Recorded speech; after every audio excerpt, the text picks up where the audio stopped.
Hi, I'm Suzanne Turner, and welcome to a podcast delving into the personal narratives within the clinical research industry.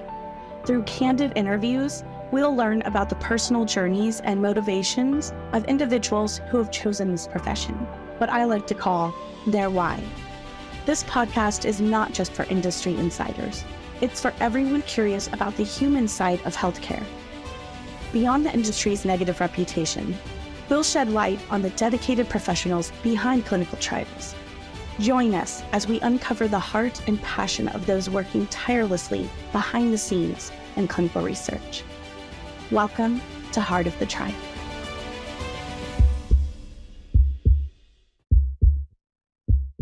Hello, lovely listeners. I'm your host, Suzanne Turner, and I'm thrilled to welcome you to another episode of Heart of the Trial, where we uncover the human stories within clinical research and shed a positive light on the pharmaceutical industry.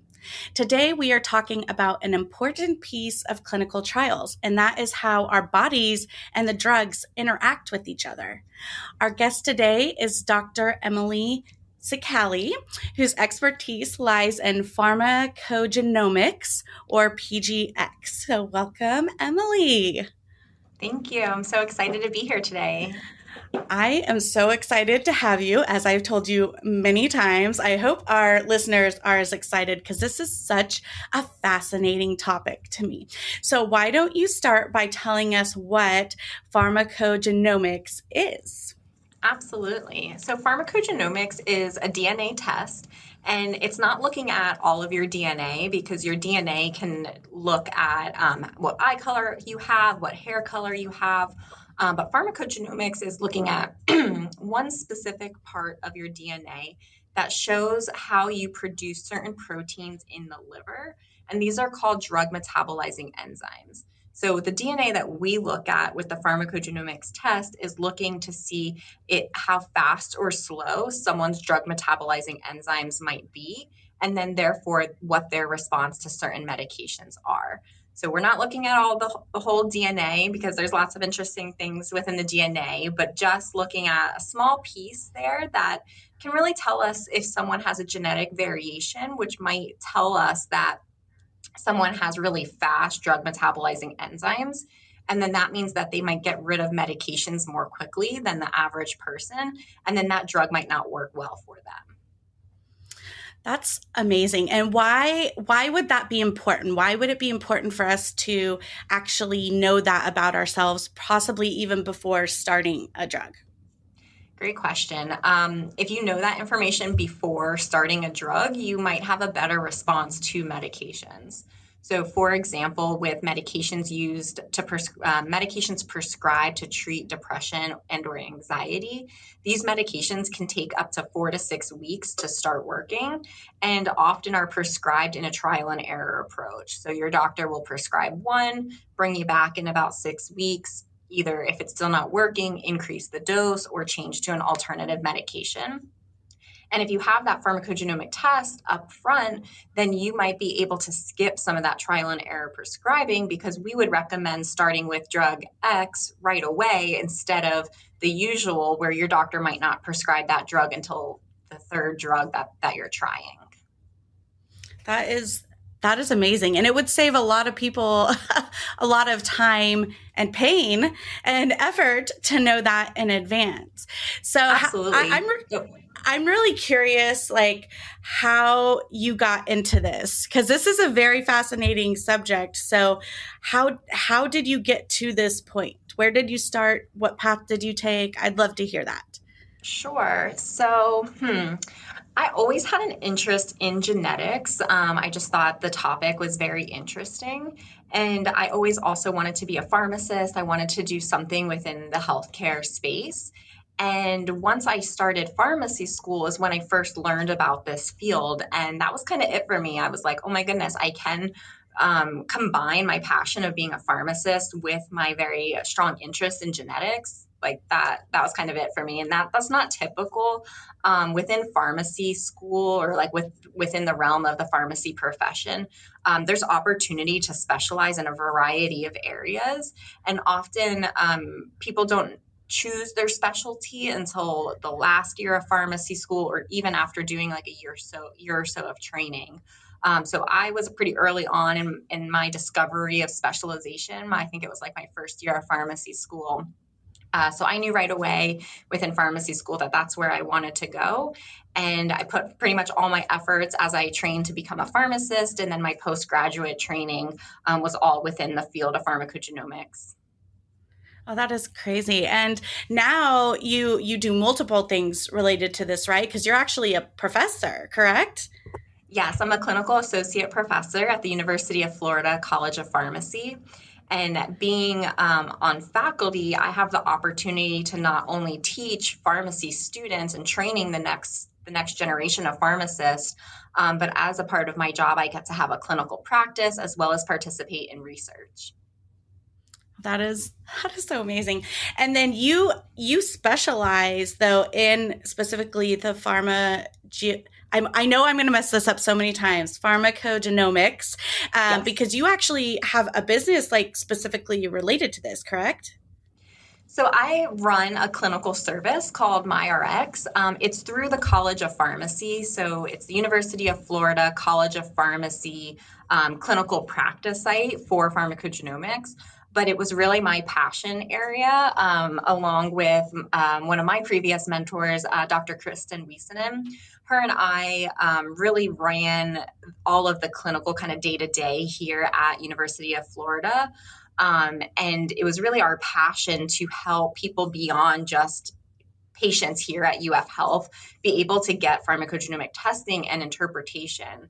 I would get calls from several different people just, can you help me? I'm so frustrated with my medications. And I knew that we needed a way to get this test and interpretation and pharmacist consultation more accessible to patients. So yes, it is a small business venture, but it is my clinical practice site as faculty here. Amazing. And it was really my passion. And I'm just really fortunate that to the college that allows me to create this opportunity for people.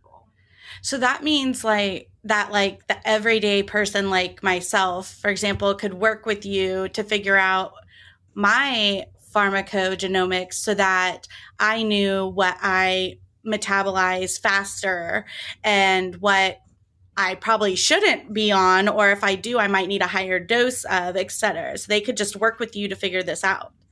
Absolutely. Yes, that is correct. So people, patients, anyone really, our service is only offered right now to anyone who lives in the states of Florida and New Jersey, because that's where I'm licensed as a pharmacist, but we are working to expand to other That's states. so cool. But yes, patients who live in those two states can reach out, and we would either work with the individual's provider to get pharmacogenomic testing, or we work with an internal provider to facilitate testing. And then the patients work directly with our pharmacist team, where we meet via Zoom. We have an educational visit directly with the patients, so that way they can understand what these results mean. It's a one-time test, so your DNA doesn't change. So these results can be used over and over again. So one of the areas that we're really passionate about at MyRx is really empowering the patient to understand these results and know what medications could be impacted in the future. So often patients don't necessarily stick with the same primary care provider or go from one healthcare system to another. So if they can at least remember, someone told me something about this medication, there's something that something to trigger that patient's memory to then say, hey, can you take a look at these results? Or just making that provider aware that they have these results prior to them prescribing medications can be life-changing for patients. Well, and you said something there I want to grab onto is you mentioned other drugs. So this is also helps them with like I take multiple items. So knowing that it's okay for me to take drug A with drug B and that they're not gonna mess with each other or cancel each other out or something, right? Yeah, so this test can impact several different medication areas. So someone might get the test to help their depression medication, for example. And then down the line, they might need some type of pain medication prescribed. So these results can be used over and over again for different areas. But yes, there could also be interactions. So as pharmacists, we're always looking for drug Yeah. interactions, just looking for just your normal drug to drug or one to one type of interactions. But knowing your genetics also can help play into another layer of understanding potential interactions. So, for example, depression medications commonly cause an interaction to take out the drug metabolizing enzyme that is needed for pain relief. So we know information about your DNA and depression medications. We know information about DNA and your pain medications. And then if you're taking all three, we can further interpret or further provide additional information about all of that information. That is crazy. This is so cool. And the reason this fascinates me is because obviously when we're doing clinical research, there are different types. The kind that I feel a lot of individuals think about is like an ingestible, like pills that they take. And when you're running these clinical trials, this is like exactly what we're testing, right? We want to see how your body reacts to the drug, if the drug does what we expect it to do. And from what I recall of us talking a little bit, you've had a little bit of experience in clinical research. And when you were doing that, were you able to take this skill and use that to help you know if patients like would actually be positively impacted by the drug? Yeah, that's a great question. So there's a lot of different stages of clinical research, as you know. Right. So Right. there are definitely trials going on to more at the drug discovery end to determine is there a genetic variation that should be that the population should be aware of or adjust the dosing of medication during that approval process or beyond when that drug goes to market. My experience with clinical research is more within pragmatic clinical trials. So at University of Florida College of Pharmacy, we're able to do partake in several different pragmatic clinical trials. Specifically, we've been a part of the Ignite networks, Ignite One and Mm. Ignite Two, which are multi-site, and everyone in this most recent Ignite 2, all the different sites were conducting the same clinical trial at our different institutions. And during those trials, what was studied was the standard of care versus a pharmacogenetic guided approach, and really trying to Ah. see how we can improve patient reported outcomes by having these test results available. Oh So my the gosh. intervention in these cases was this clinical test and clinical intervention. So my role was really helping to facilitate the interpretation of these results, writing consult notes directly to the provider to say, this is what this test result means. These are your recommendations. Um, the trials were pragmatic, so the providers didn't necessarily have to follow those recommendations, but we provided them, we interpreted the results, we accounted for drug interactions on top of the results. Right. We Right. also provided the infrastructure within our own clinical sites. So each different clinical site had different infrastructure to have the recommendations pop up in real time to those providers as well. Oh, So cool. that's been my experience is implementing this test. It's a clinical test. It's available to implement into your daily life. But my experience has also been trying to research it and really showcase that it can improve patients' lives by using this test to prescribe medications. That is so cool. And I mean, obviously, keeping within confidentiality, are you able to tell us, like, if you were seeing a positive results from using that method? Yeah, absolutely. Well, I would if I could so far. So the Ignite 2 trials have just wrapped up. So we are currently doing some data analysis yet. So I Ooh, don't even yep. know personally yet those Okay. results. But we are going to be able to see results for acute pain, chronic pain, as well as depression and anxiety. Oh, wow. And these larger studies were based on smaller pilots that were done. So we Okay. do have evidence for chronic pain and acute pain that there was improvement. So we did Oh, see wow. our early smaller pilots were done on one site. So at University of Florida, we did a single site. So that was part of Ignite One Network, was all the different sites got to do different types of research projects. So they were smaller in scale and more pilot studies. But we did see reduction in pain, patient reported pain outcomes in chronic pain. And then in acute Wow. pain, we saw a reduction in the utility of morphine milligrams equivalents. So, really Hmm. showcasing that a pharmacogenetic guided approach, you're using less potent opioids essentially. Right. Because if they don't need as strong as a dose, don't give it to them. Only give them exactly what they need. Yeah, so for pain medications specifically, there are certain medications that have to be turned on in the body by your genetics.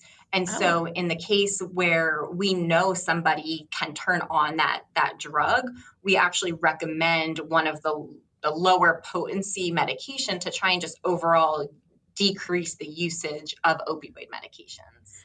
So what do you mean, like your body? This is sorry, so fascinating. So what do you mean your body has to turn it on? So there are certain drugs that could be given to someone. Like I could take a drug and my body could say, like, nope, I'm not going to even allow that to activate. Yeah, exactly. So we call those prodrugs. So certain medications, you take them in pill form. They go through, your Right. GI tract. They get to your liver, and in your liver is where they meet those drug metabolizing enzymes. So Okay. some drugs, those enzymes get rid of them. They break down the drug so that way your body can then clear them. Other drugs, when you take them in pill form, are not on. They're not active and they don't get turned on until they get to the liver. They meet those enzymes, and the enzymes actually turn the medication on, and then they can go throughout the body and do their job. So opioids are one example of those medications that you actually have to have normal or functioning enzymes in your body for that drug to work. Clopidogrel or Plavix is another drug that after having a heart attack is very commonly prescribed. And you need this enzyme in the body to make that drug work. Oh my goodness, that is so crazy. Okay, so another question I have from this is when you're looking at if this is effective or not, are you also trying to determine if it helps it become effective faster? So, with like the chronic pain issues and all, that Mhm. because you can look at it in advance and say this will be an effective medicine for them, that they should start to see results faster? Not necessarily with pain medications, and not there are some that it depends on the mechanism of the drug. So if a lot of the relationships that we're talking about with pharmacogenetics have to do with the pharmacokinetics of the medication. So if the drug depends on like the amount of drug in the body to get to the time faster, then that could Mm-hmm. be an approach. But really, a lot of times we're just thinking about clearing the medication more Mm-hmm. quickly or more slowly, or not being able to turn on the medication for it to work at all. So, in the case of medications that need to be turned on in the body by these enzymes, if you don't have that enzyme because of a genetic variation, we would say avoid the drug because you're never going to have enough enzyme in the body to turn that medication Wow. on. Versus if you have enzymes that work really quickly for a drug that has to be turned off by the liver, it's going to get out of your body more quickly. And then in that case, we might recommend a dose increase instead of, or an alternative drug. It just depends on the specific drug and how it That is works. so amazing. Like, I can see so many ways in the future if this becomes like a normal thing, not only in like day to day, every individual's life working with their personal physicians, but with clinical research that, because I know there are a lot of times when they run trials, I've seen where, um, they're using a drug that's already been approved and on the market, like in conjunction with what they're testing, or they're doing another variation of it, right? Or something like that. And if they know some of this stuff in advance and could test this with patients to know, are they going to have a lot more success and can get the what do I want to say, like their selection pool to the correct ones, and maybe not have to start with just the normal healthy individual beginning phase. Like they can almost like kind of skip. That is so amazing. I can see why you're fascinated by this. Yeah, it's definitely an area of my passion. And just to expand on your point too, there are already several different drugs where in clinical trials when we're prescribing drugs, we go based on the package label. Right. And so there's already several different drugs that have pharmacogenomics information in the label already. So when you're thinking about the standard of care, you already have that information available for several different medications, and that's a great starting point for our clinical trials as well. Yeah, that's amazing. So like, let's say myself, like if I was interested in going about this process, how would I even like approach this with my doctor, do you think? Great question. You can start just by asking your doctor, have you heard of pharmacogenetic testing? Do you think this could be something that could help me? I heard about it to guide, whatever the medication is that you heard about it for, and see what they think. Certainly, if you're on a medication that you're responding well to and you're tolerating, then your doctor might not think that it's the best time to test you if you're doing well. But certainly a great time to get tested is when switching or you're considering a switch. And obviously that's going to be a conversation between an individual and their doctor. But just don't hesitate to bring that up to your doctor. Certain doctors know more about this test in this field than others. And your doctor can certainly facilitate ordering, or there are other laboratories available throughout the nation that you can initiate testing on your own. They all do have to be ordered by a doctor, so they might either have their own internal doctor or request that your doctor send in a referral. Yeah. But it depends on the doctor. Some doctors are really, really excited about the test. They use it all the time. Some are happy to order the test, but may not know exactly how to use it. And some others might be against it because they don't feel like the evidence is there yet. And certainly we're here as really to help not only patients, but also help providers to understand where the evidence is for these tests and how to use it, because there are definitely a lot of different gene tests available, and not all of them do have enough evidence that should be integrated into clinical practice.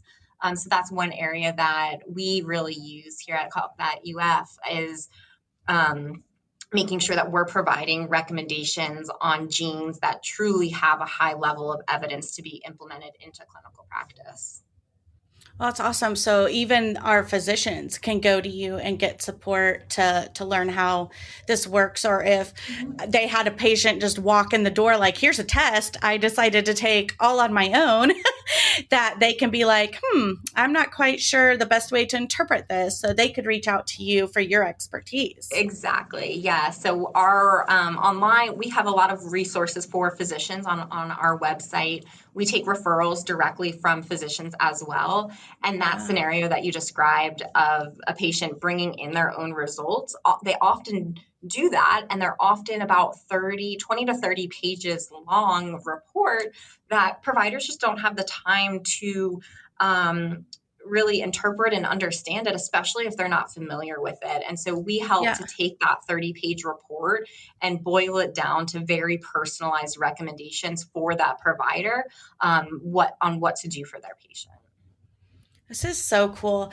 I know that one of the conversations I had with a recent guest was, on patient advocacy and like advocacy in general, that we should like advocate for ourselves. And I know like gosh, it was several years ago. I had some form of a test like this. I don't think it was anywhere near as like extensive as it sounds like the one you're talking about. So like I'm definitely interested in looking into this myself, because for myself, as an advocate and everything. But I know one thing I learned from it that was very fascinating was that, because I've never had surgery, and I actually learned that if I were to go under anesthesia, that I would metabolize it faster than what would be considered like average. And I'm like, so glad I found that out in case it ever happens. Because honestly, it kind of terrifies me to think of going into surgery and waking up in the middle of it. Like that is so crazy. But I'm so for patient advocacy. So I love that they have the option of reaching out to a company like yours directly, as well as working with their providers. And I really hope that providers are become more, when new things enter the industry, everyone's always a little hesitant, but I hope they become more open to this, because it's so amazing to think that you can read some things about my genes and say like, there's no point in even trying that depression medicine, or you're going to metabolize this so fast, we need to give you X dose. Like, it's beyond fascinating to me. Absolutely. And really, it's just another tool for providers. Right. It's something else, another piece of information, another piece of Right. lab work. It might not solve the patient all of the answers or all of the problems that the patient might be experiencing, but it at least provides a little bit more information and can Right. kind of help solve that puzzle of maybe why the patient's not responding. Because there could be several different factors, but it's just something else that providers can use to help prescribe and personalize medications for their patients. That's so neat. And now, are you able to tell us, because again, I know you always have to keep confidentiality in mind, have you had any like really cool stories with patients or an individual where this, like by doing this, it just really helped them or something? Great question. We don't currently routinely follow up on our patients. Unfortunately, it is more of just like a one-time Yeah. visit and a one-time test. We always encourage our patients that, hey, you can reach back out. And Yeah. so I haven't had any patients recently let us know that it's been life-changing, but certainly during the visit, people Yeah. are fascinated. It Yeah. really, I've definitely had several different patients that I can encounter where they told me their past medication response, and then we reviewed their results, and it just really aligned. And it just Oh, makes the that's cool. patient feel validated, like, oh my gosh, Right. I've had this much trouble with these medications. No one's understood why. This has been so frustrating. And so having like a reason for that is really validating and I think helpful for patients, and they just have found it very interesting. That Um, is so cool. I have heard from a doctor on a few patients kind of here and there that their patients Yeah. are doing really well and they were really grateful for this service, but not Yeah. anyone that I specifically like talked to after the visit. It still just amazes me. Our bodies and the way this works, like, because it all comes down to our liver and an enzyme in our liver that Mm-hmm. determines everything, if these drugs are going to work or not. So what happens if, maybe this is, you've no idea, that's totally out of left field, but what happens to like people who've had like liver transplants and all? That Yeah, that's a great question. So that's a population that we actually usually exclude um, because of these enzymes are typically located in the liver. So Mm-hmm. this pharmacogenetic testing can be used for a medication commonly used after transplant, but it's Mm-hmm. really more so for patients any organ transplant except for the liver, unless you know the donor and the recipient's genotype. So Oh, if you know the genetics of the donated liver, then you could potentially still use this information. yeah. But generally, if we come across anyone who's had a liver transplant and then they're getting the testing afterwards, we can't necessarily use them with confidence. There's some Yeah. evidence that it's an area that's currently being studied, and it's really interesting, Yeah. but I Yeah. think we'll learn more, and kind of learning about assimilation, over time, maybe so much time after transplant, but you would really need to know the donor's genotype to truly be able to use this information. That's so interesting. Yeah, to think of it, because so someone who maybe their liver before would not activate something could have the liver from someone else put in them who would, and suddenly their body can activate this stuff. But then over time, would that liver adapt to this body enough that it reverts to what the original body would do? Like, it's Right, so exactly. mind-boggling. And you oftentimes the test can be done either blood or a cheek, and so you could get different results too. So like your cheeks might Oh, not fully pick up on like more of the circulating DNA that might have been come from the donor.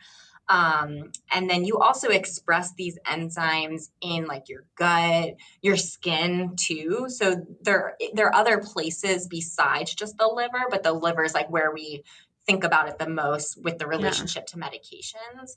But yeah, there could be differences in testing with people who underwent transplant. Oh my goodness, that's amazing. So do you have any specific like hopes in the future of where this is going to go? Um, I just really want everyone to get testing. It's a lifelong result. So, in my biased opinion, I think everybody should get preemptive panel-based testing up front before you are prescribed medications. So that way you have that information when your doctor wants to use it. So often, I mean, we have a relatively quick turnaround time with the lab that we use. But even a week might not be fast enough, because really when the provider is going to order the test is when they want those results. And if it were Mm-hmm. already available preemptively, then the patient would already have those results available. And so instead of the provider going, it'd be nice to have genetics in this scenario to help guide my prescribing decisions, let me go ahead and order it, they could just say, oh, let me just review it and we'll take that into consideration right now, versus having to get the test, make the patient wait, potentially wait on changing medications, or just trying a different medication and then changing it later. So my hope is My pharmacogenetic hope is testing for everyone does all it. up front. So I guess I could see listeners having this question, like the affordability of it. Is it something that insurances cover? If not, is it something that's realistically affordable for the everyday person? Great question. So it is a variable currently. The Mm-hmm. landscape continues to change as more evidence and science emerges. Yeah. So right now, like our service here, MyRx, we have two parts to our service: the pharmacogenetic test itself, and then the actual interpretation and consult piece. Right. So Okay. as pharmacists, we cannot bill for our time in Florida in our current model that we have set up. Oh, So the interesting. interpretation and consult piece is a cash price billed directly to patients, but the test can be billed to insurance. So Okay. if and that's the common that a lot of these tests can be billed to insurance, and insurance coverage is variable. We looked in the past, up until from 2019, I believe our data started from 2020, the end of 2022, and we Mm-hmm. saw about 75% of the time the test was being paid for from insurance, which we were really happy about that. Wow. It's since been variable, and it just really depends on like why the test is being ordered. I said I really wish everyone could get preemptive testing. Insurance companies don't like preemptive testing. To Yeah. bill for it, you Shocker. really need a reason. Yes. They like more reactive reasoning. So I've seen pretty good coverage for like depression and anxiety, Yeah. post heart Yeah. attack as well. Other reasons there's really no rhyme or reason. Sometimes they get paid for, sometimes they don't. and certain labs will kind of give their maximum price. So like if your typically insurance now, doesn't cover it, it's up. mhm. Oh, this is the most we would charge you. Exactly. And I've seen tests anywhere from like the $300 to $600 range. So depending on your viewpoint, that some would say that's Yes. affordable, some would say that that's not affordable. Right. Um, in Florida this month, we actually just had new legislation come through Oh. that's going to require coverage for biomarker testing, which Oh. pharmacogenetics falls into place for. And I want to say there's about 17 states right now that have some degree of legislation. Like we are looks like maybe about 14 or so have been passed. So that's since 2021. But it's coming more and more to different states. So different states have different variety of either views on this biomarker bill. Some Yeah. have full coverage. So like California, I think was the most recent state to say we're fully covering biomarker tests, which then if you read the wording, it should include pharmacogenetics and pharmacogenomic testing. I think it remains to be seen if it truly does translate to pharmacogenomic testing. If you read the wording, it should apply, but it's definitely something newer, and the pharmacogenomics community is super excited about it because if we're requiring coverage, then commercial payers are going to start covering it as well, and that's just going to make it more affordable and accessible to patients. Right. So pretty much, if listeners are interested, they should probably look into their insurance, maybe call their insurance to find out if it's covered and in what situations. And then they could always have those conversations with their doctors, or even reach out and maybe find some facilities like MyRx if they're lucky enough to be in Florida. And what was the other one? New Jersey. New Jersey. So, and more to come. So that, I mean, it just amazes me how I keep saying that, but it does. It's just, it's mind blowing how this works, you know, and it's not just in this, it's in other things. Like when you find out how, you know, the nerves up in your shoulder could actually be affected by something in your leg or whatever. It's that kind of thing. It's the way this breaks it down. What else? I'm trying to think of some additional questions because I feel like I've been throwing everything out you as it's been coming to me. But what else do you think is really good for listeners to know about pharmacogenomics in general, or how this could really help clinical trials in the future if anyone out there is part of trials where they might be able to implement this? Yeah, thanks for that question. I think we really hit a lot of the points home. There are several different resources out there for consumers. So on our website at ufhealth.org/MyRx, we have a patient video available that helps explain what pharmacogenomics is. The VA has just widely implemented pharmacogenomics across the country. They've got some really great resources as well. And they have a really nice patient video as well. So the resources are out there, and certainly bring up this conversation with your provider if you're trying to figure out if this test could help you. They're obviously going to know you best and know the medications best. And certainly you could reach out to your pharmacist. So, I mean, even your pharmacist that's dispensing your medications in your community, they're going to know your medications, and they could also provide some insight if this test could impact those medications, because it's not all medications. Certainly the most common are ones used for depression and anxiety, for pain, heart health, and heartburn or stomach ulcers. Those are really the most common areas that we see. But it's a test that's been around for a long time, and we're trying to continue to help build the evidence to become the standard of care. Yes. So I would love to see more trials looking at pharmacogenetics as well, and really just showing that it can improve and improve patient reported outcomes. I think is going to be key, but we know that there's that relationship exists. So yes, it's available clinically, and it's just another tool that you can use in your pocket. So why not use it? Well, and are you, in your field of study, are you able to take the information? So, there are ongoing trials, and obviously, once they're done and the information's released from these trials, are you able to take? Sorry, there's a fly. Are you able to take the information from these trials, whether they're successful or not, and use that information to help you as you grow your area of expertise? Um, y- Not me personally, but Right. yes, Okay. there are certainly large clinical trials that have been done that routinely collect blood and other samples. So a lot of trials now do routinely collect blood and genetic Mm-hmm. results.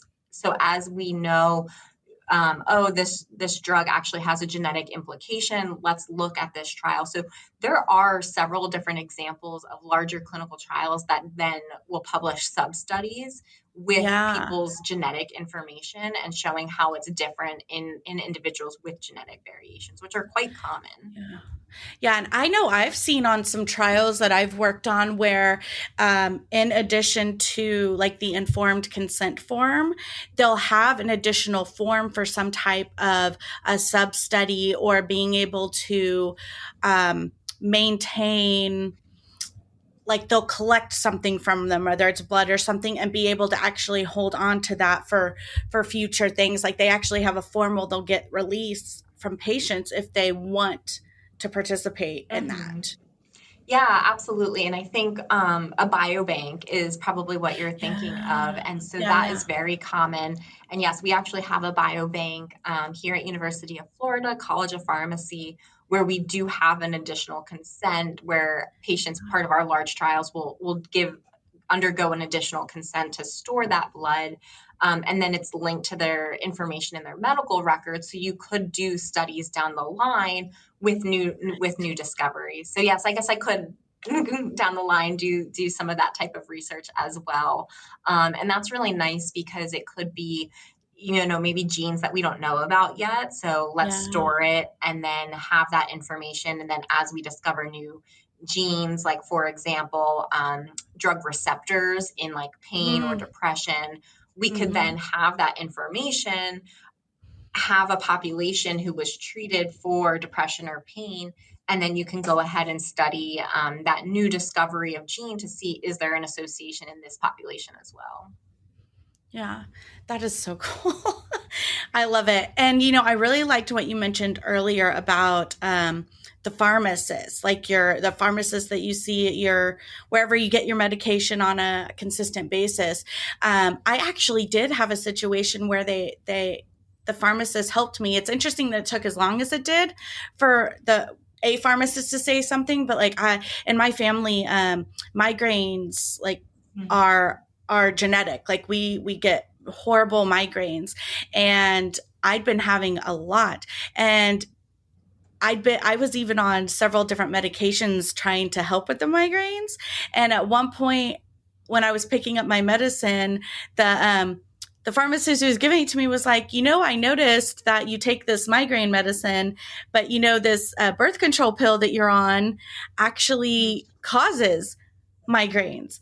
And I'm like, why was this never brought up to me before? So like I took Mhm. myself off the birth control. I haven't been on it since. And my migraines, like now pretty much it's related to the weather. Oh, For the wow. most part, I don't have it, but it's like it was a pharmacist who actually brought that up, which is crazy because I'd been to several doctors throughout the years, and not a single one of them was ever like, maybe we should, that's a common side effect of this birth control. Maybe we should take you Mhm. off that. Like, Yeah, so that's just not the forefront of what yeah, prescribers are thinking about. And that's definitely a yeah, value added of the pharmacist who's really, yeah, that's where our training comes in, is we're really right. medication first focused. So Yeah. that's really Oh, great to yeah. have that pharmacist. I really feel like individuals should really listen to pharmacists because Mhm. pharmacists really, they understand the drugs so well. That Mhm. is their expertise. That's what the pharmacist is there for. So, oh my gosh. Well, this has been amazing and fascinating. Before we wrap up, I want to let our listeners know where they can reach you if they want to find out more information or be in touch or even possibly order one of these amazing tests. Absolutely. The best way to contact me is looking to our clinical website, which is ufhealth.org/MyRx.